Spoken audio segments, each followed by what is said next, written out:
మోడీని చూసి మనం కొన్ని అలవాటు చేసుకోవాలి.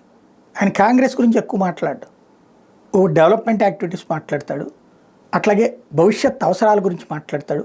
100కి 70-80% ఇవాల్టి పరిస్థితులు భవిష్యత్ అవసరాల గురించి మాట్లాడతాడు.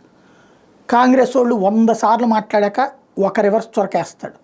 లేదంటే కనుక ఏదైనా స్టాలినో ఇట్లాంటి వాళ్ళు ఎన్డీఏ కూటమి భాగస్వాములు మాట్లాడితే వాళ్ళకి కేటాయించే సమయం 20-30%, అది కూడా ఎలక్షన్స్ అప్పుడు మాత్రమే ఉంటుంది. మిగతా టైంలో డెవలప్మెంట్ అనినే మాట్లాడతాడు. అందులో ఎంత చేయగలుగుతాడో అది చేస్తూనే ఉంటాడు. చంద్రబాబు గారు ఓ పక్కన డెవలప్మెంట్ అన్న కాన్సెప్ట్ పోతూ 24 గంటలు జగన్ చెప్పనే సరిపోతుంది. డెవలప్మెంట్ మనం ఇదిగో అమరావతిలో ఇది చేస్తున్నాం, లేకపోతే పోలవరంలో ఇది చేస్తున్నాం, ఇది నడుస్తూనే ఉన్నాయి కదా, మిగతా డెవలప్మెంటల్ యాక్టివిటీస్ ఏంటి ఇది చెప్పుకోవాలి. అది పోయి మద్యం విక్రయాల మీద సిట్టేస్తే తాడేపల్లిలో రికార్డులు తగ్గుదాం, తీసుకెళ్ళి బొక్కలో దోయించిగా జగన్ని ఎవడాపాడు?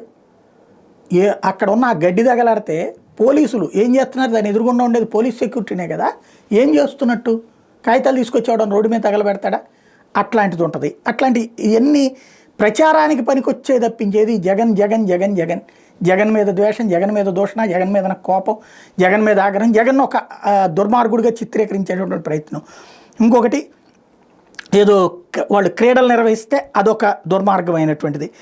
అట్లాగే ఏది ₹1,00,00,000 విరాళం, ఎక్కడ ₹1,00,00,000 విరాళం వాళ్ళు తీసుకెళ్ళి పంచినీయన్ని ఏంటి? ఇప్పుడు తెలుగుదేశం హయాంలో ప్రకటించినటువంటి డబ్బులు ఎన్టీఆర్ ట్రస్ట్ భవన్ నుంచినే కదా వెళ్ళింది.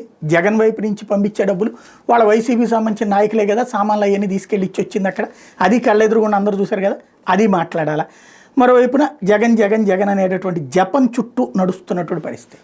దానివలన జగన్ దుర్మార్గుడు అంటున్నప్పుడు పదే మాట్లాడుతున్నప్పుడు అతను ఎందుకు అరెస్ట్ చేయలేకపోతున్నారు, ఏం చేస్తున్నారు, ఇది ఒక కాన్సెప్ట్ అవుతుంది. నెంబర్ 2 వచ్చేటప్పటికి ఈ పదే మాట్లాడుతూ ఉన్నప్పుడు ఓహో కంపారిజన్. ఇప్పుడు ఫర్ ఎగ్జాంపుల్ ఫీజు రియంబర్స్మెంట్ అప్పుడు ఎట్లుంది, ఇప్పుడు ఎట్లుంది, నవరత్నాలు సూపర్ 6 అప్పుడు ఎట్టున్నాయి, ఇప్పుడు ఎట్టున్నాయి, ఇవన్నీ చర్చకు వస్తాయి కదా, ఇది ఆలోచించలేకపోతున్నారు.